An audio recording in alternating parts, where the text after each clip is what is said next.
সকালবেলা সমবেত করেছ, এই জন্য বুঝি সকালবেলা আমাদের এখানে রেখেছ। ধ্বংস হও তুমি, ধ্বংস হওয়ার পর দিলেন আপন চাচা হয়ে রাস্তার বিরুদ্ধে। আমার ভাইরা, এমন সমাজের ভিতরে চাচা পাওয়া যায়, আজ আপন রাস্তার বিরুদ্ধে লড়ে এমন চাচা খুঁজে পাওয়া যায়। জোরে কথা ঠিক কিনা? আবু লাহাব আমার নবীকে পাথর নিক্ষেপ করে বলে তাব্বাত লাক, ধ্বংস হোক তোমার। শুরুই থাকবে তিনি বললেন লা ইলাহা ইল্লাল্লাহ, এ মুহাম্মদ, এই জন্য কি তুমি আমাকে সকালবেলা রেখেছো এই লোককে? আবু লাহাব বললেন, এর কথা তোমরা কেউ শুনবে পাগল, কেউ শুনবে কথা। আর তিনি যখন ধ্বংসের কথা দিয়ে দিলেন, আমার আল্লাহ বরদাস্ত করলেন না। আল্লাহ বলেন, শোনো এ আমার নিষ্ঠ শোনে নাও, আমি আল্লাহ আর বরদাস্ত করতেছি না। ধ্বংস হবে আমার রাসূল, ধ্বংস হবা তুমি, আমি সেই ব্যবস্থাই করতেছি। জয় বলেন সুবহানাল্লাহ। সাথে সাথে এই সূরা লাহাব, সূরা মাসাদ, কোরআনে কারীমের 111 নম্বর সূরা আল্লাহ নাযিল করে দিলেন। জয় বলেন সুবহানাল্লাহ। আল্লাহর হাবিবকে সান্ত্বনা দিলেন, আল্লাহ পাক জানাই দিলেন, নবী কষ্ট পাবেন না।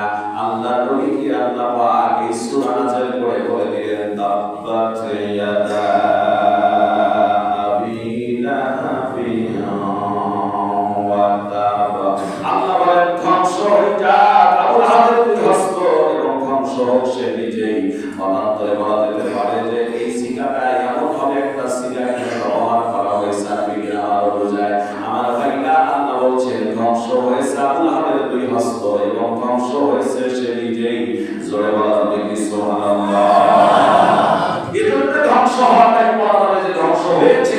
আমার ভাইরা, আল্লাহ যাকে বরাদ্দ করেছেন সে তো আর কোনো ফিরানোর সুযোগ নেই। সুবহানাল্লাহ।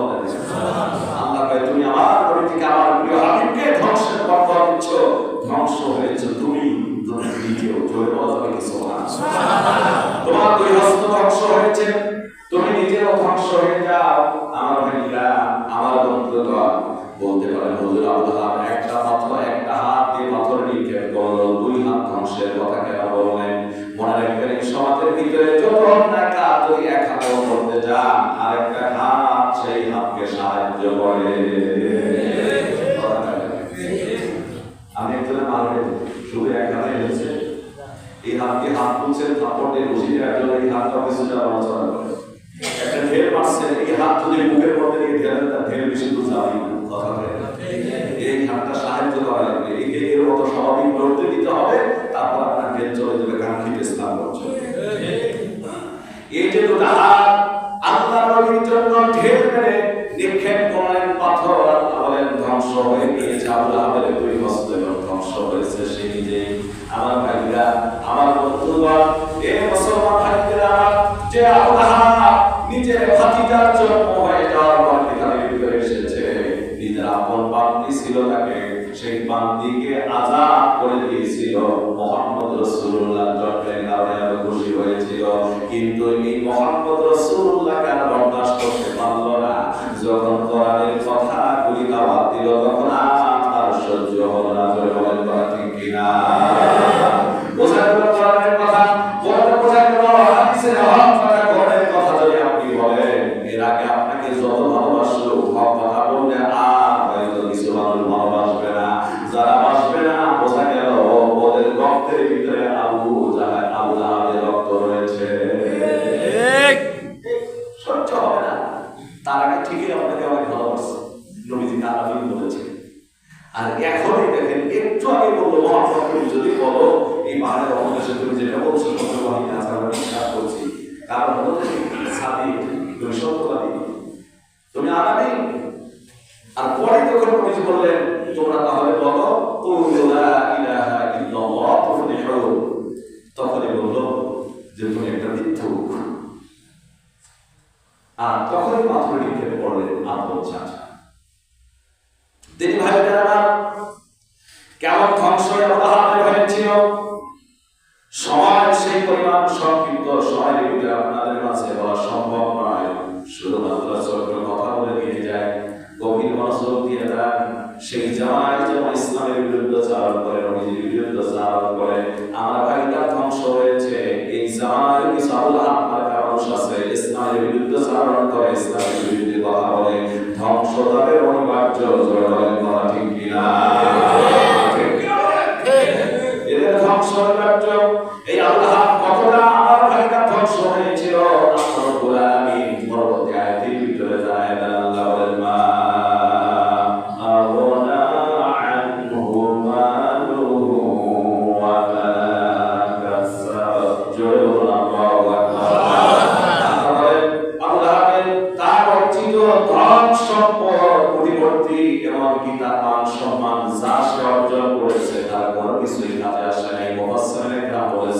জীবনের শুরু থেকে শেষ পর্যন্ত সন্তানাদি সহ মান সম্পদ সহ মান সম্মান সহ আমার ভাইরা যা সে অর্জন করেছে, একটা মানুষের জীবনের অর্জন অনেক কিছু, শুধু সম্পদ না, সম্মান সেখানে রয়েছে। জয়বলের কথা ঠিক কিনা?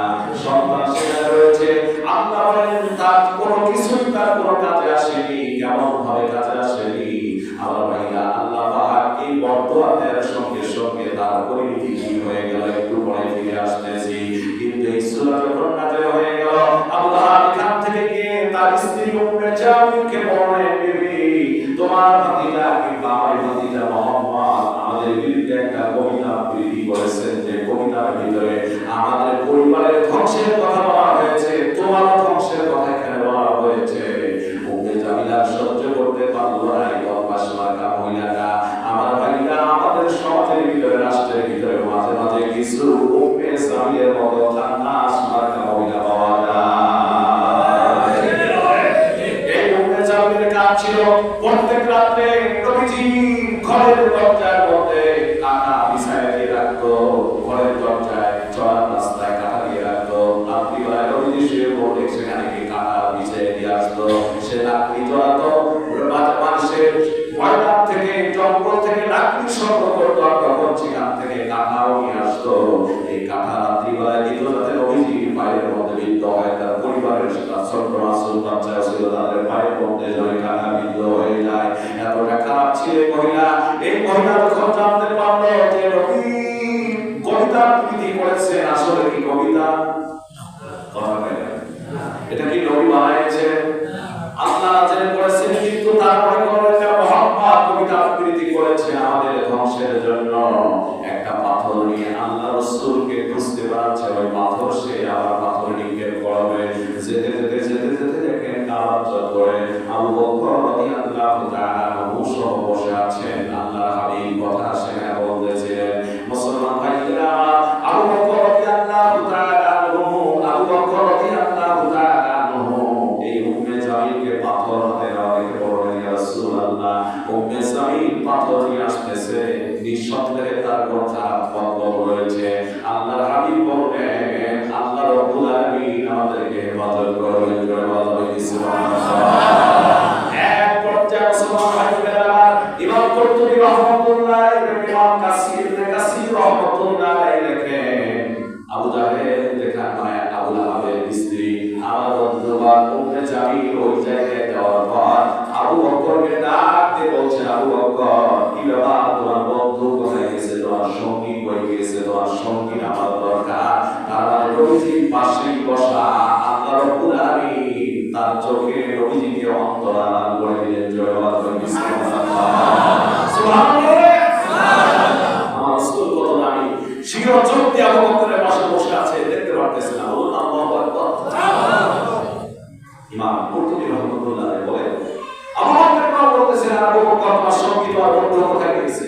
কেন?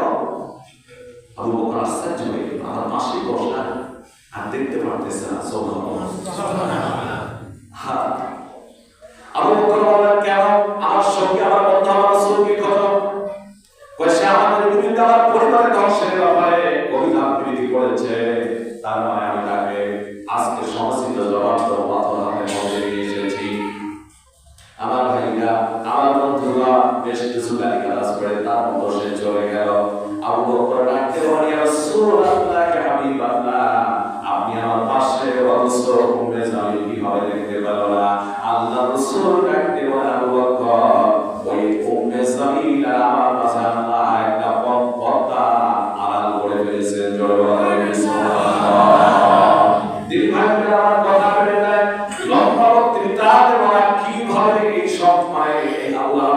কিছুই কাজে রাখলো না। শুনেন আমার ভাই, আমার বন্ধুরা, আবু লাহাবের দুজন সন্তান, আমার ভাইরা ওতবা ও উতাইবা, কিতাবের ভিতরে পাওয়া যায় ওতবা এবং উতাইবা নবুয়তের পূর্বে জাহিলি যুগে আল্লাহর নবীর দুজন কন্যার সঙ্গে, তার মানে দুটা মেয়ে সন্তানের সাথে আবু লাহাবের দুজন ছেলের বিয়ের সঙ্গে হয়ে যায়। আবু লাহাব আমার ভাইরা কিন্তু হয়ে গেল। এরপর নিজের সন্তানদেরকে ডাকে বলল, উতাইবাকে বলল দেখা মুহাম্মাদের কে এখন তার কি আসবা, কারণ হচ্ছে ওই মুহাম্মাদের সঙ্গে আমাদের কোরআন দিয়ে না থাকতে পারে না।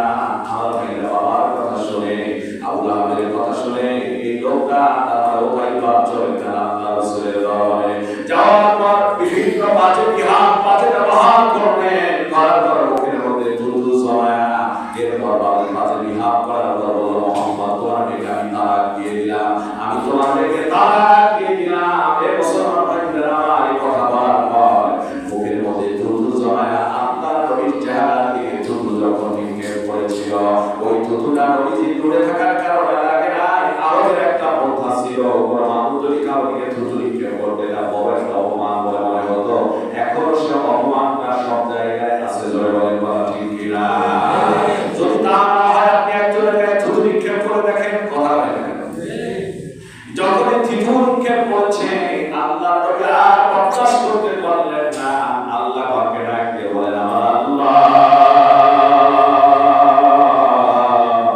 আবু লাহাবের এই সন্তান উতাইবার প্রতি আল্লাহ তোমার যত কুকুর আছে একটা কুকুর তার জন্য বরাদ্দ করে দাও। একটা কুকুর বরাদ্দ করে দাও এর জন্য। সুবহানাল্লাহ। নবীজি বলা শেষ, পাশাও শেষ, যেরকম সুবহানাল্লাহ। আবু লাহাবের সন্তান উতাইবা বাড়িতে আসলো। উম্মে জামিল এবং তার স্বামী আবু লাহাব বলতেছে, বেটা তুমি কি করেছো? আমরা যা বলেছি তা কি করে এসেছো? হ্যাঁ আমি তা করেছি, ইচ্ছা বাজবিহাত করেছি, ব্যবহার করেছি। তারপর কি করেছো? আসার সময় থুতু নিক্ষেপ করেছি। মুহাম্মদ কি বলেছে? যে মুহাম্মদ বলেছে, আল্লাহ তুমি তোমার যতগুলি কুকুর আছে একটা কুকুর এই আবু লাহাবের এই দুষ্ট ছেলে উতাইবার প্রতি তুমি আল্লাহ একটা কুকুর তুমি দিয়ে দিও। সুবহানাল্লাহ। আবু লাহাব কিছু ভয় পেয়ে গিয়েছে। আল্লাহু আকবার। কারণ মুহাম্মদ রাসূলুল্লাহ সাল্লাল্লাহু আলাইহি ওয়াসাল্লাম হচ্ছেন আমিন। জীবনে কোনদিন মিথ্যা বলে নাই। এই লোকটা যা বলবে তা হয়তো হয়ে যাবে, আর সংকুচিত হয়ে গেল, ভয় পেয়ে গেল।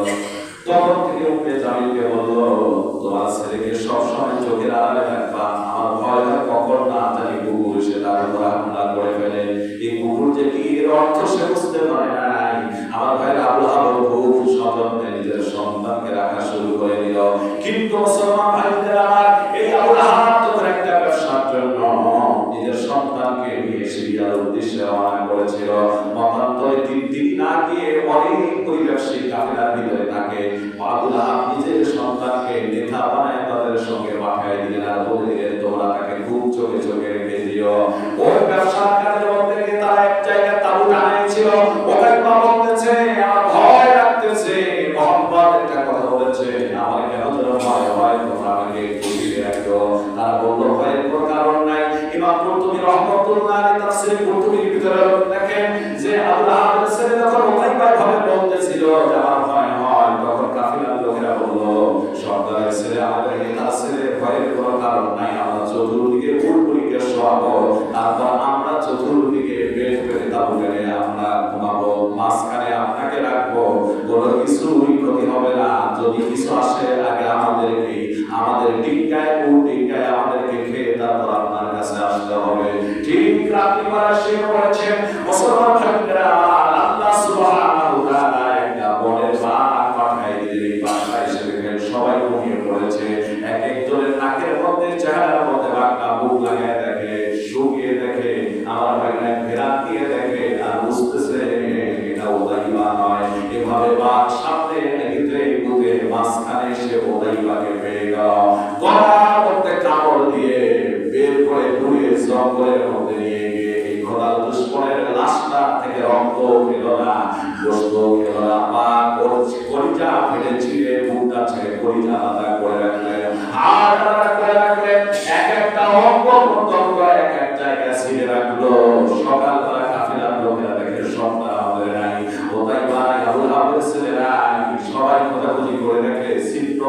হবে এক একটা অঙ্গ প্রত্যঙ্গ করি আমার ভাইরা এক এক অঙ্গ প্রত্যঙ্গ করি বিভিন্ন জায়গায় ছিন্ন ভিন্ন ভাবে ছড়িয়ে ছিটিয়ে রয়েছে আমার ভাইরা তারা কান্নাকাটি করা শুরু করে দিল এই দোয়াই আল্লাহর নবীর দোয়া আল্লাহ কবুল করে নিয়ে খোদার দুশমনের এই ব্যবস্থা করেছিলেন দোয়া যাবে কি সুবহানাল্লাহ আমার ভাইরা আমাদের যদি আল্লাহর নবীকে কেউ বেয়াদবি করে এই মুস্তাকে রাসূলদের পরিধি দিয়ে হবে হওয়ার কথা